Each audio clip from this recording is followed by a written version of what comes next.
سورۃ البقرہ کی آیت 280 سے تفسیر کا آغاز کریں گے۔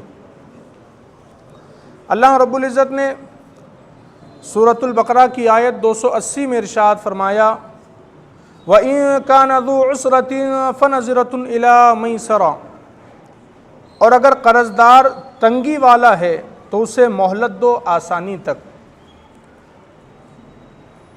اس سے پہلے سود کے تعلق سے بیان تھا، اس کے پہلے کے رکوع میں۔ اب اس رکوع میں اللہ تبارک و تعالیٰ نے لین دین کے معاملات کے تعلق سے بیان فرمایا، اور یہ پورا رکوع ہی قرض کے تعلق سے، لین دین کے تعلق سے اللہ نے بیان فرمایا۔ اللہ فرماتے ہیں کہ اگر قرض دار تنگی والا ہے تو اسے مہلت دو آسانی تک، یعنی کہ اگر وہ وقت مقررہ پر اپنا پیسہ ادا نہیں کر پایا تو اللہ فرماتا ہے تو اسے تھوڑی اور مہلت دے دو تاکہ اس کے لیے آسانی ہو جائے، تاکہ وہ انتظام کر لے، اتنی مہلت اسے دوبارہ سے دے دو۔ اور اس کے بعد کیا کہا؟ وَأَن تَصَدَّقُوا خَيْرٌ لَكُمْ، اور قرض اس پر بالکل چھوڑ دینا تمہارے لیے اور بھلا ہے۔ وَأَن إِن كُنتُمْ تَعْلَمُونَ، اگر تم جانو۔ پہلے کہا کہ اگر قرض دار تنگی والا ہے، مصیبت میں ہے، اور وہ وقت پر آپ کے پیسے نہیں لوٹا پایا تو اسے تھوڑی اور مہلت دے دو، تھوڑا سا اور وقت دے دو تاکہ اس کے حالات کچھ سازگار ہو جائے اور پھر وہ آپ کا پیسہ لوٹا دے۔ اور اللہ فرماتا ہے کہ اگر تم نے اپنا قرض معاف کر دیا، چھوڑ دیا، تو یہ تمہارے لیے اور زیادہ بہتر ہے، یہ اور زیادہ بھلائی کا کام ہے۔ اگر تم نے چھوڑ دیا، قرض معاف کر دیا، اس سے درگزر کا معاملہ کیا، تو یہ اور زیادہ بہتر ہے۔ بلکہ اسی کے تعلق سے کچھ احادیث مبارکہ بھی ملتی ہے کہ ہمارے نبی علیہ الصلاۃ والتسلیم ارشاد فرماتے ہیں جو شخص یہ چاہتا ہے کہ قیامت کے دن اللہ تبارک و تعالیٰ اسے تکلیف سے نجات عطا کر دے، تو حضور صلی اللہ علیہ وسلم فرماتے ہیں تو اس کو چاہیے کہ وہ قرض دار کو مہلت دے دے یا قرضے کو معاف کر دے۔ اور ایک اور روایت ہے جہاں قیامت کے دن اللہ کے عرش کے سائے کے سوا کوئی سایہ نہیں ہوگا، کوئی چھاؤں نہیں ہوگی، ہمارے نبی کریم صلی اللہ علیہ وسلم ارشاد فرماتے ہیں جو بندہ قرض دار کو مہلت دیتا ہے قیامت کے دن اللہ اسے اپنے عرش کا سایہ عطا فرمائے گا۔ اور بھی کچھ روایتیں ہیں قرض کے تعلق سے۔ حضرت حذیفہ رضی اللہ تعالیٰ سے روایت ہے کہ گزشتہ زمانے میں کسی ایک شخص کی روح قبض ہوئی تو فرشتے اس کے پاس آئے اور آ کر کے پوچھا کہ چل بتا تو نے اپنی زندگی میں کون سا نیک کام کیا ہے، کون سا کام ہے جو تو نے اچھا کیا ہے؟ تو وہ اپنے ذہن پر زور ڈال کر کے سوچنے لگا اور کہا کہ نہیں، مجھے تو نہیں پتا، مجھے تو نہیں یاد کہ میں نے کوئی اچھا کام کیا ہو۔ پھر اسے یاد آیا، کہا ہاں ایک کام میں ہمیشہ کرتا تھا۔ کہا وہ کیا ہے؟ کہا میں جب بھی کسی سے تجارت کرتا یا لین دین کا معاملہ رکھتا تو اگر کوئی مالدار بھی ہوتا اور مجھ سے مہلت مانگتا تو بھی میں اسے مہلت دے دیا کرتا تھا، اور اگر کوئی غریب ہوتا اور مال کے معاملے میں، پیسوں کے معاملے میں وہ مجھ سے مہلت مانگتا تھا تو میں اس سے درگزر کا معاملہ کر دیا کرتا تھا۔ تو اللہ نے وہ فرشتے کو حکم دیا کہ دنیا میں یہ میرے بندوں کے ساتھ درگزر کا معاملہ کرتا تھا، اس لیے میرے فرشتوں اس کی روح قبض کرتے وقت اسے تکلیف مت دینا، تم بھی اس کے ساتھ درگزر کا معاملہ کر دینا۔ اور ایک اور روایت صحیح مسلم شریف کی ہے کہ اللہ کے رسول علیہ الصلاۃ والتسلیم ارشاد فرماتے ہیں کہ اللہ تعالیٰ نے اپنی بارگاہ میں حاضر اس معاف کرنے والے مالدار پر آسانی کرنے اور تنگ دست کو مہلت دینے والے شخص سے فرمایا، یعنی وہی بندہ کہ جو دنیا کے اندر لوگوں سے قرض لینے کے معاملے میں نرمی کا معاملہ کرتا، لوگوں کو مہلت دیتا، سہولت دیتا تھا قرض ادا کرنے کے لیے، لوگوں کے قرضوں کو معاف کر دیا کرتا تھا، جب وہ قیامت کے دن اللہ کی بارگاہ میں حاضر ہوگا تو اللہ اس سے فرمائے گا بتا تو میرے بندوں کے ساتھ کیسا معاملہ کرتا تھا؟ وہ عرض کریں گا مولا میں قرض کے معاملے میں، لین دین کے معاملے میں تیرے بندوں کو سہولت دیتا تھا، تیرے بندوں کے ساتھ آسانی کا معاملہ کرتا تھا۔ تو اللہ تبارک و تعالیٰ ارشاد فرمائے گا میں تجھ سے زیادہ معاف کرنے کا حقدار ہوں، اس لیے جا میں نے تجھے معاف کر دیا۔ آپ سوچئے، قرض انسان جب کسی کو دیتا ہے اور اگر اس نے اس کو مہلت دے دی، بلکہ قرض کی تو بات ہی الگ، اگر کوئی بندہ کسی کو قرض دیتا ہے اور اس نے مہلت دی کہ میں فلاں دن میں آپ کو لوٹا دوں گا، جیسے آپ نے کسی کو قرض دیا 50,000، اس نے کہا میں 8 دن میں آپ کو لوٹا دوں گا، اب 8 دن گزر گئے، اس نے لوٹایا نہیں، تو حضور فرماتے ہیں مہلت ختم ہونے کے بعد وہ جتنے دن آپ کا قرض آپ کو نہیں لوٹاتا، اتنے دن ہر دن اتنے ہی پیسے اللہ صدقے کرنے کا ثواب تم کو عطا فرماتا۔ بھلا کیا ہم اپنی زندگی میں اتنے پیسے روزانہ صدقہ کر سکتے؟ نہیں کر سکتے، لیکن اگر مہلت گزر گئی تو حضور فرماتے تم نے قرض دیا تھا کسی کو، اب اتنے ہی پیسے روزانہ صدقہ کرنے کا اللہ تمہیں ثواب عطا فرمائے گا۔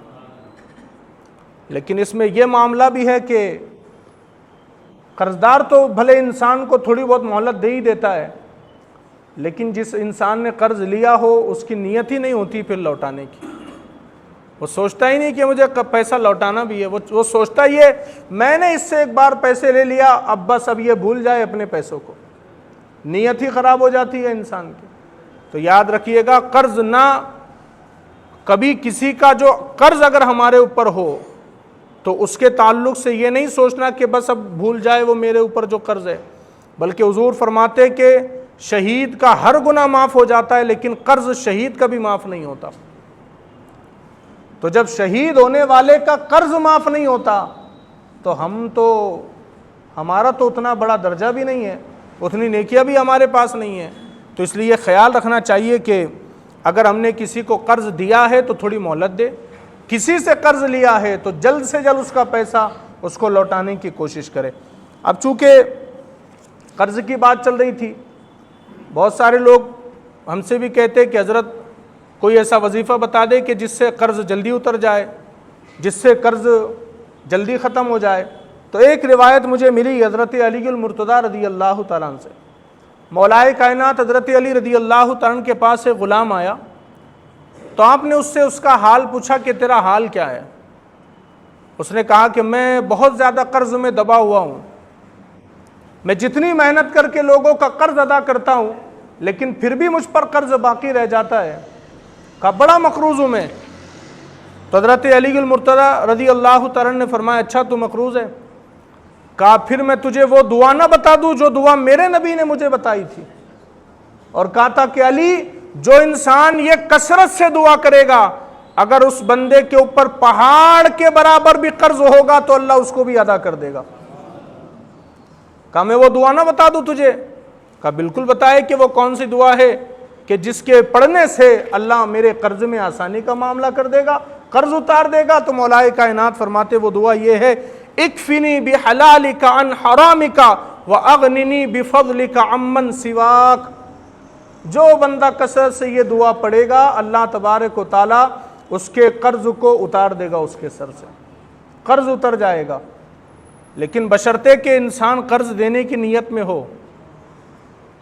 کچھ لوگ ہوتے بے چین ہو جاتے اگر ان کے اوپر قرض رہا تو وہ بے چین ہو جاتے، نیند نہیں آتی ان کو کہ یار مجھے فلاں کا پیسہ دینا ہے، فلاں کا پیسہ، لیکن کچھ لوگ ہوتے کہ ان کو وہ بے فکر ہو جاتے قرض کے معاملے میں۔ تو ہمیں حقوق العباد کے اندر بھی پرفیکٹ ہونے کی ضرورت ہے۔ اس کے بعد اللہ نے سورۃ البقرہ کی آیت 281 میں ارشاد فرمایا واتقوا یوما ترجعون فیہ الی اللہ، اور اس دن سے ڈرو جس میں تم اللہ کی طرف لوٹائے جاؤں گے، قیامت کا دن۔ اور یہ آیت جو ہے نا، یہ آیت قرآن مقدس کی سب سے آخری نازل ہونے والی آیت ہے۔ یہ جو آیت ہے یہ قرآن کی سب سے آخری نازل ہونے والی آیت ہے، اور اس آیت کے نازل ہونے کے بعد 21 دن یا ایک روایت میں ہے 9 دن یا 7 دن حضور صلی اللہ علیہ وسلم ظاہری طور پر زندہ رہے، اور اس کے بعد آپ نے پردہ فرما لیا۔ یہ قرآن مقدس میں نازل ہونے والی سب سے آخری آیت ہے۔ واتقوا یوما ترجعون فیہ الی اللہ، اور اس دن سے ڈرو جس میں تم اللہ کی طرف لوٹائے جاؤں گے۔ ثم توفی کل نفس ما کسبت وہم لا یظلمون، پھر ہر جان کو اس کی کمائی بھرپور دی جائیں گی اور ان پر ظلم نہیں ہوگا۔ ہر انسان کو اس کی کمائی کا حصہ دیا جائے گا، نیکی ہوگی تو بھی اس کے حصے آئے گا، گناہ ہوگا تو بھی اس کے حصے آئے گا، ظلم نہیں ہوگا کسی پر، ہر کسی کو اس کے جان کا بدلہ دیا جائے گا، اس کے اعمال کا بدلہ دیا جائے گا۔ وہ قیامت کے دن سے ڈرنے کا اللہ نے حکم دیا، اور یہ قرآن میں نازل ہونے والی سب سے آخری آیت ہے۔ جس انسان کے دل میں قیامت کا ڈر ہوگا نا، تو پھر وہ خود بخود گناہوں سے بچ جائے گا۔ جس انسان کے دل میں قیامت کا ڈر ہوگا، قبر کا ڈر ہوگا، پھر وہ کھلے عام گناہ نہیں کرتا رہے گا، بلکہ وہ روئے گا اللہ کی بارگاہ میں، گڑ گڑائے گا، معافی طلب کرے گا کہ مولا مجھے معاف کر دے۔ لیکن جس کے پاس قیامت کا ڈر نہیں، جس کے پاس قبر کا ڈر نہیں، وہ انسانوں کو دیکھو آج مزے سے زندگی گزار رہے، گناہ پر گناہ کر رہے، اڑ کر اپنی زندگی گزار رہے۔ تو اللہ نے آخری آیت میں فرمایا اس دن سے ڈرو جس دن تمہیں اللہ کی طرف لوٹایا جائے گا، اور ہر ایک چیز کا بدلہ تمہیں دیا جائے گا۔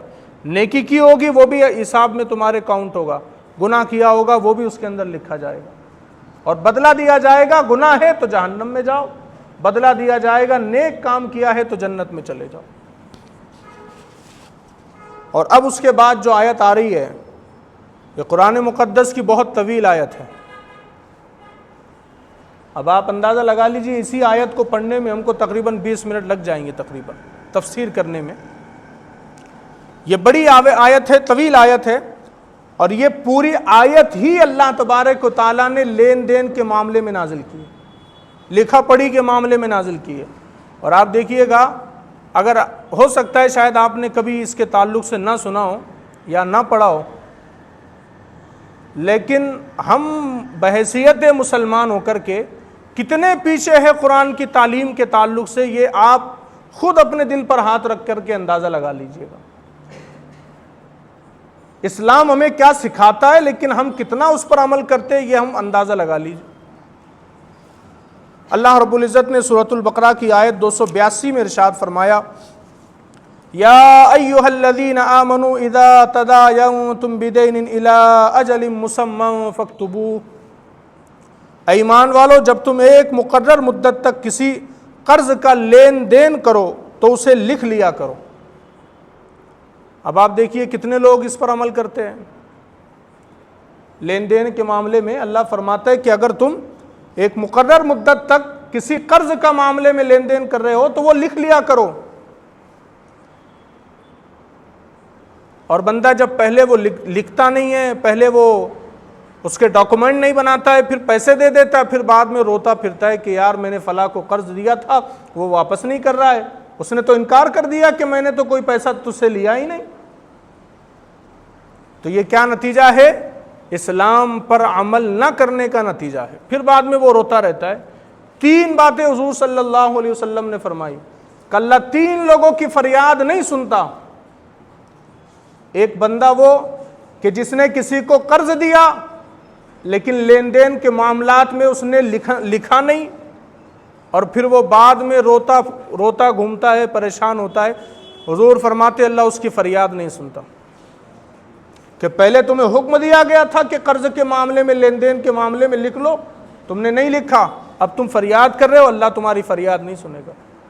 اور دوسری چیز کہ کوئی شخص اپنی بیوی سے بڑا پریشان ہے، اپنی بیوی سے تنگ ہے، وہ اپنی بیوی سے آخری حد تک اگر پریشان ہو گیا، وہ لوگوں سے کہتا گھومتا ہے کہ میری بیوی ایسی ہے، لیکن حضور فرماتے ہیں کہ اگر وہ اس کی بیوی سے تنگ آ گیا اور اس کو طلاق بھی نہیں دیتا تو اللہ ایسے بندے کی بھی فریاد کو نہیں سنتا۔ آپ دیکھیے اسلام تو ہمیں پہلے ہی سے تمام چیزوں کو بتا رہا ہے کہ یہ کرو، ایسے کرو، لیکن نقصان کہاں پر ہے کہ ہم اس کو سیکھتے بھی نہیں، اس پر عمل بھی نہیں کرتے، اس کے بارے میں جانتے ہی نہیں۔ تو اللہ نے کیا فرمایا؟ ایک مقرر مدت تک اگر تم کسی قرض کا لین دین کر رہے ہو تو اس کو لکھ لیا کرو۔ آگے فرمایا وَلْيَكْتُبْ بَيْنَكُمْ كَاتِبٌ بِالْعَدْلِ، اور تمہارے درمیان کسی لکھنے والے کو انصاف کے ساتھ معاہدہ لکھنا چاہیے۔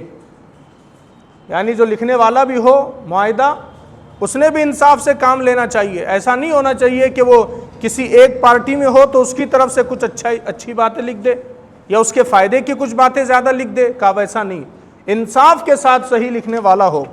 پھر کہا وَلَا يَأْبَ كَاتِبٌ أَن يَكْتُبَ كَمَا عَلَّمَهُ اللَّهُ فَلْيَكْتُبْ، اور لکھنے والا لکھنے سے انکار نہ کرے، جیسا کہ اسے اللہ نے سکھایا ہے تو اسے لکھ دینا چاہیے. اگر کسی شخص کو کہا جائے کہ بھئی ہم لین دین کا معاملہ کر رہے، تم ذرا ہماری رائٹنگ میں ہمارا یہ معاملہ لکھ دو، تو اللہ فرماتا ہے کہ اگر لکھنا جانتا ہے اگر کوئی شخص، اسے انکار نہیں کرنا چاہیے، اسے لکھنا چاہیے، کیونکہ اسے تو اللہ نے سکھایا نا یہ ہنر، تو کہا اسے لکھنا چاہیے. پہلے زمانے میں لکھنے والے کچھ زیادہ ہوتے نہیں تھے اور غریبوں کی کم سنی جاتی تھی، تو غریبوں کے حق میں بہت کم لوگ ہوتے تھے قلم اٹھانے والے. تو اللہ نے فرمایا اگر تم جانتے ہو علم تو لکھو، انکار مت کرو اس سے. پھر آگے کیا فرمایا وَلْيُمْلِلِ الَّذِي عَلَيْهِ الْحَقُّ وَلْيَتَّقِ اللَّهَ رَبَّهُ وَلَا يَبْخَسْ مِنْهُ شَيْئًا، اور جس شخص پر حق لازم آتا ہے وہ لکھاتا جائے اور اللہ سے ڈرے جو اس کا رب ہے، اور اس حق میں سے کچھ کمی نہ کرے. اب جو انسان کے اوپر حق آتا ہے اللہ نے اس کو حکم دیا کہ وہ لکھے.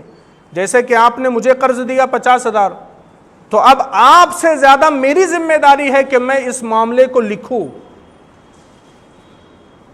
لینے والے کی زیادہ ذمہ داری ہے کہ اس پر لازم ہے کہ وہ لکھے، اور یہ بھی کہا کہ اس میں کچھ کمی بیشی نہ کرے. جو بات ہوئی ہے اسی چیز کو معاہدے کے اندر لکھا جائے، کچھ کمی بیشی اس میں نہ کی جائے. اور پھر فرمایا فَإِن كَانَ الَّذِي عَلَيْهِ الْحَقُّ سَفِيهًا أَوْ ضَعِيفًا أَوْ لَا يَسْتَطِيعُ أَن يُمِلَّهُ فَلْيُمْلِلْ وَلِيُّهُ بِالْعَدْلِ، پھر جس پر حق آتا ہے اگر وہ بے عقل یا کمزور ہو یا لکھوا نہ سکتا ہو تو اس کا ولی انصاف کے ساتھ لکھوا دے. یعنی کسی بوڑھے سے معاملہ ہو رہا ہے یا کسی بچے سے معاملہ ہو رہا ہے یا کسی مجنون سے کہ وہ لکھنے کی طاقت نہیں رکھتا، بوڑھا ہے وہ نہیں لکھ سکتا، بچہ ہے اس کے پاس اتنا علم نہیں ہے، اگر کوئی دماغی حالت کسی کی خراب ہے اور وہ خود سے یہ سب کام نہیں کر سکتا، تو اللہ نے حکم دیا اس کے ولیوں کی یہ ذمہ داری ہے کہ وہ انصاف کے ساتھ یہ کام کریں. ولی کسے کہتے ہیں؟ کہ جس کی جائیداد میں پھر جس کا حق ہوگا اسے ولی کہتے ہیں. جیسے باپ کی جائیداد میں کون ولی ہوگا؟ اس کا بیٹا ولی ہوگا، اس کی ماں ولی ہے، اس کی بیوی ولیہ ہے، اس کے بچے ہیں. تو اللہ نے فرمایا تو پھر اس کے جو ولی ہے ذمہ دار ہے اس کے بعد، تو کہا کہ پھر وہ اس معاملے کو تکمیل تک پہنچائے. اور پھر کہا وَاسْتَشْهِدُوا شَهِيدَيْنِ مِن رِجَالِكُمْ، اور اپنے مردوں میں سے 2 گواہ بنا لو. یعنی صرف لکھا پڑھی والا کام نہیں ہے، گواہ بھی بنانے کا حکم دیا اللہ نے. 2 گواہ ہونے چاہیے ساتھ میں، کسی کو 2 گواہ بنا لو. اور اگر لیکن یہاں خاص طور پر اللہ نے جو ارشاد فرمایا نا، مردوں کا ذکر ہے گواہی کے معاملے میں، مردوں کا ذکر ہے کہ 2 مردوں کو اپنا گواہ بنا لو. اب اگر کہیں 2 مرد موجود نہ ہو، ایک ہی مرد ہو، تو تب کیا کیا جائے؟ تو اللہ رب العزت نے فرمایا فَإِن لَّمْ يَكُونَا رَجُلَيْنِ فَرَجُلٌ وَامْرَأَتَانِ، پھر اگر 2 مرد نہ ہو تو 1 مرد اور 2 عورتیں ان گواہوں میں سے منتخب کر لو جنہیں تم پسند کرو. یعنی اگر 2 مرد کی ضرورت ہے، 2 لوگ نہیں ہے، ایک ہی مرد ہے، تو اب کیا کیا جائے؟ تو اللہ فرماتا ہے تو پھر 1 مرد اور 2 عورتیں، ان کو تم منتخب کر لو یہ سب معاملات میں. اور اللہ نے یہ بھی فرمایا کہ جنہیں تم پسند کرو، یعنی لینے والا اور دینے والا دونوں مطمئن ہونا چاہیے، دونوں نے اس پر بھروسہ کرنا چاہیے گواہوں کے اوپر، دونوں راضی ہونے چاہیے ان گواہوں پر. تو اللہ نے فرمایا تو پھر تم اس کو منتخب کر لو. پھر کہا ممن ترضون من الشہداء ان تضل احداہما فتذکر احداہما الاخری، اگر ان میں سے ایک عورت بھولے تو دوسری اسے یاد دلا دے. یہاں پر جو 2 عورتوں کا ذکر ہے نا، پہلے کہا کہ 2 مرد کافی ہے گواہی کے لیے، لیکن اب اگر 2 مرد نہیں، ایک ہی مرد ہے، تو پھر اس کی جگہ 2 عورتیں لگیں گی، 1 عورت کیوں نہیں؟ تو اللہ نے اس کی وجہ یہاں بیان کی. دراصل یہ ہے, اس کی وجہ یہ ہے کہ اگر ایک عورت بھول جائے تو دوسری عورت اس کو یاد دلا دے, اس لیے 2 عورتوں کی ضرورت ہے. کیونکہ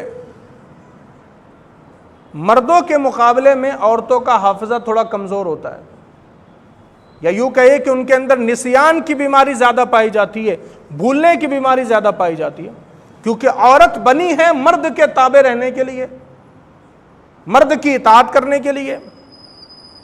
تو اب چونکہ مرد اس کا حاکم ہے, اس کا شوہر ہے, تو اب چونکہ مرد اگر کوئی سخت بات یا کوئی نرم بات اگر کر لے تو اللہ نے عورت کو بھولنے کا مادہ زیادہ دیا ہے تاکہ وہ اپنے شوہر کی سخت بات کو بھی بھول جائے, جلدی سے جلدی اپنے ذہن سے نکال دے. اور یہ بھی اللہ کی بڑی نعمت ہے, ورنہ آپ سوچئے کہ اگر کسی انسان کو بھولنے کی بیماری نہ ہو, نسیان کی بیماری نہ ہو, تو پھر انسان کا تو درد ہی کبھی ختم نہیں ہوگا. گھر میں کسی کا انتقال ہو گیا تو وہ بھول ہی نہیں پائے گا اس کو. تو اللہ نے اس کو نسیان کی بیماری دی ہے تاکہ وقت کے ساتھ وہ اس کو بھول جائے. اگر کسی چیز پر غصہ آ گیا انسان کو, وہ غصہ تو ختم ہی نہیں ہوگا اگر بھولنے کی بیماری نہیں ہوگی. تو اللہ نے مرد کے مقابلے عورتوں میں نسیان کی بیماری, بھولنے کی بیماری کو زیادہ رکھا ہے تاکہ وہ ہر ایک معاملات میں تکلیف ہو, پریشانی ہو, غصہ ہو, ہر ایک چیز میں وہ بھول کر کے اپنی زندگی کو آگے بڑھا سکے. تو اللہ رب العزت نے فرمایا کہ اگر ان میں ایک عورت بھول جائے تو دوسری اسے یاد دلا دے. اور پھر اللہ رب العزت نے ارشاد فرمایا وَلَا يَأْبَ الشُّهَدَاءُ إِذَا مَا دُعُوا, اور جب گواہوں کو بلائے جائے تو وہ آنے سے انکار نہ کرے. کسی معاملے میں گواہی کی ضرورت پڑ گئی, آپ کو کسی نے گواہ بنا لیا کسی معاملے میں, تو اب اللہ فرماتا ہے کہ اب اگر تم کو کسی کے سامنے بلایا جا رہا ہے گواہی دینے کے لیے تو گواہ انکار نہیں کرے, گواہ منع نہیں کرے کہ میں نہیں آتا گواہی دینے کے لیے. اللہ نے حکم دیا کہ وہ آئے گواہی دے, اس لیے کہ کبھی کبھی معاملات یہ ہوتے ہیں کہ اگر کسی انسان کے حق میں گواہی نہ دی جائے تو اس پر ظلم ہو جاتا ہے, اس پر ظلم زیادتی ہو جاتی ہے. تو اس لیے گواہی دینے کے معاملے میں اللہ نے حکم دیا کہ اسے چاہیے کہ وہ گواہی آ کر کے دے. ہاں یہاں پر اس کا یہ مطلب نہیں ہے کہ اگر کوئی انسان گنہگار ہے, بدکار ہے, تو اس کے عیب لوگوں کو بتاتے پھرے کہ وہ فلاں تو ایسا شخص ہے. عیب چھپانے کے معاملات الگ ہے, لیکن کسی معاملے میں, لین دین کے معاملے میں, شریعت کے معاملے میں جہاں گواہی دینے کی ضرورت پڑے تو اللہ فرماتا ہے اسے چاہیے کہ وہ آ کر کے گواہی دے. اور پھر اس کے بعد فرمایا وَلَا تَسْأَمُوا أَن تَكْتُبُوهُ صَغِيرًا أَوْ كَبِيرًا إِلَىٰ أَجَلِهِ, اور قرض چھوٹا ہو یا بڑا اسے اس کی مدت تک لکھنے میں اکتاؤ نہیں. اب قرض چھوٹا ہو یا بڑا ہو, اس کی مدت جو ہے وہ اس معاملے میں لکھنے میں اکتاؤ نہیں ہے, ڈھیل مت دو. آپ نے دیکھا ہوگا 500 روپے, 1000 روپے کے لیے لوگوں کے تعلقات خراب ہو جاتے ہیں, بھول جاتا ہے انسان. وہ کہتا ہے یار میں نے تو کو فلاں دن 1000 روپے دیے تھے, وہ کہتا ہے نہیں یار میں نے دیے نہیں, تو میرے اوپر چڑھے جا رہا ہے کہ میں نے پیسے لیے. 1000 روپے کے لیے انسان کے تعلقات خراب ہو جاتے ہیں. تو اللہ فرماتا ہے نا کہ چھوٹا ہو یا بڑا معاملہ قرض کا اسے لکھ لیا کرو, چھوٹا سمجھ کے چھوڑ مت دیا کرو. آپ کو کسی پر بھروسہ ہے, بے انتہا بھروسہ ہے, وہ بھروسہ اپنی جگہ, لیکن جہاں پیسوں کا معاملہ ہو اللہ فرماتے وہاں لکھنے والا کام کر لیا. اتنی باریکی کون سا دین, کون سا مذہب سکھاتا ہے؟ یہ تو اسلام کا منفرد انداز ہے جو اللہ نے ہر ایک چیز کا معاملہ مسلمانوں کو بتایا ہے. قرض کا معاملہ ہے, لین دین کا معاملہ ہے, اللہ نے وہ بھی بیان کیا اپنے بندوں کو. تو اللہ نے فرمایا کہ قرض چھوٹا ہو یا بڑا اس کی مدت کے آنے تک لکھ لیا کرو, اور اس میں اکتاؤ نہیں. لکھ لیا کرو میں نے تجھے 1000 روپے دیے ہیں, فلاں دن تک کی تیری مدت ہے, بس تو اس دن مجھے لوٹا دینا. اگر وہ نہیں دے پایا تو پھر لکھ لو کہ اتنے دن تک میں نے تجھے مدت دی تھی, تو نہیں دے پایا, چل اب ٹھیک ہے میں مدت کو اور زیادہ بڑھا دیتا ہوں. معاملہ وہی ہے, بس لکھنے کا اللہ نے حکم دیا. اور یہ واجب ہے، اللہ کا حکم ہے، یہ واجب ہے کہ لین دین کے معاملے میں کتابت سے کام لیا جائے، لکھنے سے کام لیا جائے۔ اور آگے فرمایا ذالکم مقصد عند اللہ واقوم للشہادۃ وادنی الا ترتابوا، یہ اللہ کے نزدیک زیادہ انصاف کی بات ہے اور اس میں گواہی خوب ٹھیک رہے گی، اور یہ اس سے قریب ہے کہ تم بعد میں شک میں نہ پڑو۔ اللہ نے فرمایا کہ یہ زیادہ بہتر ہے اللہ کے نزدیک کہ تم لکھ لیا کرو، اس لیے کہ بعد میں تم شک میں پڑ جاؤ گے، پریشانی ہو جائے گی، اس سے زیادہ بہتر ہے لکھنے والا کام کر لیا کرو۔ ہمارے بزرگ بڑے بوڑھے کہتے ہیں نا کہ 100 بکا ایک لکھا، ایک جو لکھ دیا گیا پھر وہ 100 بار بکتے رہو، وہ بدلنے نہیں والا، تو کل لکھ لیا کرو کوئی بھی معاملہ ہو قرض کا۔ اور پھر کیا فرمایا الا ان تکون تجارۃ حاضرۃ تدیرونها بینکم فلیس علیکم جناح الا تکتبوها، مگر یہ کہ کوئی ہاتھوں ہاتھ سودا ہو جس کا تم آپس میں لین دین کرو تو اس کے نہ لکھنے میں تم پر کوئی حرج نہیں۔ ابھی تک کہا تھا لکھنے کا، لیکن اب کہا الا ان تکون حاضرۃ تدیرونها بینکم، کہ اگر کوئی سودا تم ہاتھوں ہاتھ کر رہے ہو، جیسے ہم گئے کرانہ دکان پر، اس سے 10 روپے کی چیز خریدی، 10 روپے اسے دے دیے، ہاتھوں ہاتھ سودا ہے۔ کپڑوں کی دکان پر گئے، کپڑے خریدے، پیسے دے دیے، ہاتھوں ہاتھ سودا ہے۔ تو اللہ فرماتا ہے کہ یہ ایسا اگر ہاتھوں ہاتھ سودا ہے اور اگر تم اس کو نہیں لکھتے تو اس پر کوئی حرج نہیں، تم پر اس پر کوئی مضائقہ نہیں اگر یہ معاملہ نہیں لکھتے ہو تم تو پھر فرمایا وَأَشْهِدُوا إِذَا تَبَايَعْتُمْ، اور جب خرید و فروخت کرو تو گواہ بنا لیا کرو۔ یہ فیوچر کے تعلق سے اگر خرید و فروخت کرو تو گواہ بنا لیا کرو، کسی کو گواہی کے لیے لا کر کے کھڑا کر دیا کرو تاکہ نہ تم کو کوئی نقصان پہنچے نہ کسی اور کو نقصان پہنچے۔ تو اللہ فرماتا ہے ایسا کوئی معاملہ ہو تو گواہ بنا لیا کرو۔ پھر کہا وَلَا يُضَارَّ كَاتِبٌ وَلَا شَهِيدٌ، اور نہ کسی لکھنے والے کو کوئی نقصان پہنچایا جائے اور نہ گواہ کو، یعنی لکھنے والا بیچارہ کاتب ہے، اس کی کیا ہے ذمہ داری ہے، اس کا کام ہے لکھنا، تو اس کو تکلیف نہیں پہنچانا کہ تو نے کیوں لکھا ہمارا معاملہ، یا کسی انسان کو ہم نے گواہ بنایا تھا اب اگر وہ کسی کو گواہی دے دے تو اس کو پریشان نہیں کرنا کہ تو نے کیوں گواہی دی۔ اللہ فرماتا ہے نہ لکھنے والے کو تکلیف دینا نہ گواہ کو تکلیف دینا۔ وَإِن تَفْعَلُوا فَإِنَّهُ فُسُوقٌ بِكُمْ، اور اگر تم ایسا کرو گے تو یہ تمہاری نافرمانی ہوگی، اگر تم نے تکلیف دی تو یہ تمہاری نافرمانی ہے، اللہ کے حکم پر تم نے عمل نہیں کیا، یہ تمہاری کوتاہی ہے، نافرمانی ہے۔ پھر کہا وَاتَّقُوا اللَّهَ وَيُعَلِّمُكُمُ اللَّهُ وَاللَّهُ بِكُلِّ شَيْءٍ عَلِيمٌ، اور اللہ سے ڈرو، اللہ تمہیں سکھاتا ہے اور اللہ سب کچھ جانتا ہے، اللہ سب کچھ جانتا ہے۔ یہ اتنی طویل آیت ہے کہ پورے رکوع پر مشتمل ہے، ایک اور آیت اس میں ملا دی جائے تو یہ پورا ایک رکوع ہے۔ اور اللہ نے فرمایا اللہ سے ڈرتے رہو، اخیر میں اللہ سے ڈرتے رہو، اللہ نے تم کو جو سکھایا، اللہ تمہیں سکھاتا ہے اور اللہ سب کچھ جانتا ہے، تو اس اللہ سے ڈرو ہر معاملے میں، لین دین کے معاملے میں، قرض کے معاملے میں، دنیاوی معاملے میں، گھریلو معاملے میں، ہر معاملے میں اللہ سے ڈرتے رہو، کیونکہ تمہیں کسی بندے کو جواب نہیں دینا ہے، تمہیں اللہ کو جواب دینا ہے۔ دنیا میں انسان ادھر کا ادھر کر کے 2-5 ہزار روپے ادھر کا ادھر کر کے دنیا میں تو بچ جائے گا، لیکن جواب تو اسے مالک پروردگار کو دینا ہے نا۔ قیامت کے دن تو اس کا گریبان پکڑا جائے گا، قیامت کے دن تو اللہ اس سے سوال کرے گا، تو قیامت کے دن تو جواب دینا ہی ہے۔ آج اگر ہیر پھیر بھی کر لیا تو کیا فائدہ، قیامت میں تھوڑی بچ جاؤں گے۔ تو اس لیے دنیا کا ہر کام جو ہم کر رہے ہیں وہ یہ ذمہ داری کے ساتھ سوچتے ہوئے کرے کہ میں جو یہ کام کر رہا ہوں اس کام کا جواب مجھے اپنے رب کو دینا ہے۔ اور اگر آپ اس کام میں مضبوط ہو گئے کہ ہاں میں نے کوئی غلط کام نہیں کیا کہ اللہ کی بارگاہ میں پکڑو، تب پھر آپ مطمئن ہو جائے۔ اللہ فرماتا ہے ہر معاملے میں ڈرتے رہو۔ پھر وہی ایک آیت جو پورے رکوع پر مشتمل ہے، تو اس آیت کو بھی ہم بیان کر دیتے، پھر اس کے بعد آئندہ ہفتے سورہ بقرہ کی ہماری صرف 3 آیتیں بچے گی اور اللہ کے فضل و کرم سے ہمارا سورہ بقرہ مکمل تفسیر کے ساتھ ہو جائے گا۔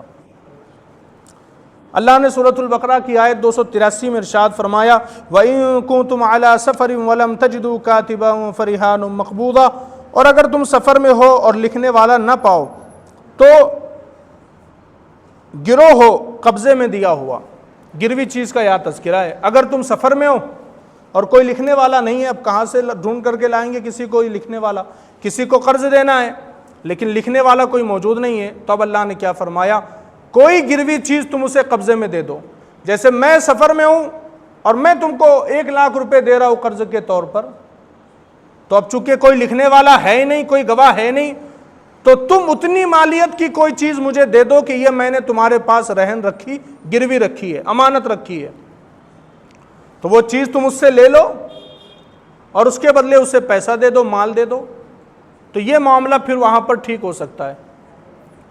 لیکن اتنا بھی یاد رکھیے گا، اگر آپ کے پاس کسی نے کوئی چیز گروی رکھی ہے، رہن سے رکھی ہے، آپ اس چیز کو استعمال نہیں کر سکتے، اور اگر استعمال کرو گے تو امانت میں خیانت ہو جائے گی۔ بہت سارے لوگ ہم سے سوال کرتے ہیں کہ حضرت گھر رہن سے رکھنا کیسا، گروی گھر رکھنا کیسا؟ تو یاد رکھیے گا، گروی گھر یا رہن سے جو گھر رکھا جاتا ہے اس کو آپ استعمال نہیں کر سکتے، وہ رکھا رہے گا آپ کے پاس، کرائے سے بھی نہیں دے سکتے، نہ خود استعمال کر سکتے۔ حالانکہ اس کا ایک طریقہ لوگوں نے نکالا ہے، میں اس کے بارے میں کچھ نہیں کہتا زیادہ کہ وہ کہاں تک ٹھیک کہاں تک غلط ہے، لیکن لوگوں نے اس کا ایک طریقہ نکالا ہے، ہیوی ڈپازٹ دے دیتے، 2 لاکھ 5 لاکھ 10 لاکھ روپے رہن کے طور پر دے دیتے ہیں اور گھر میں رہنے کے لیے آ جاتے ہیں، اور پھر وہ جو ہے تو 200 روپے 500 روپے مہینہ کرائے کے طور پر بھی دیتے ہیں۔ ایک طریقہ لوگوں نے نکالا ہے، اب اللہ بہتر جانے، لیکن لوگوں نے یہ طریقہ نکالا، لیکن بذات خود ہم نے آپ کو 2 لاکھ رہن کے لیے پیسہ دیا، اس کے بدلے مکان لیا، تو ڈائریکٹ اس مکان میں آپ نہیں رہ سکتے۔ ہاں اگر آپ نے طے کر لیا 200 روپے 500 روپے کرایہ تو پھر وہ بات الگ ہے۔ اگر آپ نے کسی سے بائک لی، گاڑی لی، گروی رکھ لی، آپ اس کو استعمال نہیں کر سکتے۔ آپ نے کسی کا موبائل گروی رکھ لیا، اس کو استعمال نہیں کر سکتے، وہ امانت ہے آپ کے پاس۔ تو اللہ نے فرمایا کہ اگر سفر میں کوئی موجود نہ ہو لکھنے والا تو پھر کوئی سامان گروی رکھ لیا جائے۔ پھر کہا فَإِنْ أَمِنَ بَعْضُكُمْ بَعْضًا فَلْيُؤَدِّ الَّذِي اؤْتُمِنَ أَمَانَتَهُ وَلْيَتَّقِ اللَّهَ رَبَّهُ، اور اگر تم میں ایک کو دوسرے پر اطمینان ہو تو وہ جسے اس نے امین سمجھا تھا اپنی امانت ادا کرے اور اللہ سے ڈرے جو اس کا رب ہے۔ اللہ نے فرمایا کہ اگر تمہارے پاس گروی رکھنے کے لیے کوئی چیز نہیں ہے اور پھر بھی اگر تمہیں پیسے دینا پڑ رہے ہیں، اگر تم کو اس پر اطمینان ہے کہ یہ میری امانت کو سنبھالے گا، مجھے پیسہ لوٹا دے گا، تو اللہ فرماتے پھر اسے دے دو۔ اور اس کو بھی کہا کہ اب تو نے اس کی امانت لی ہے تو اسے جلد سے جلد لوٹا لے، اس اللہ کے لیے جس کو تو اپنا رب مانتا ہے، اور اللہ سے ڈر جو تیرا رب ہے۔ پھر کہا وَلَا تَكْتُمُوا الشَّهَادَةَ، اور گواہی نہ چھپاؤ، وَمَن يَكْتُمْهَا فَإِنَّهُ آثِمٌ قَلْبُهُ، اور جو گواہی چھپائے گا تو اندر سے اس کا دل گنہگار ہے، اندر سے دل گنہگار ہے اگر گواہی چھپائی تو۔ یہ زیادہ تر معاملہ غریبوں کے ساتھ ہوتا ہے، اگر غریب کے کسی معاملے میں کسی کو گواہ بنا لیا جائے نا تو پھر وہ امیر انسان جو ہوتا ہے وہ اس کو 2-5 ہزار روپے دے دیتا ہے کہ یار تو چپ رہے، تو سامنے ہی مت آ تو۔ اللہ فرماتا ہے کہ اگر تم نے ایسا کیا تو تمہارا دل گنہگار ہے۔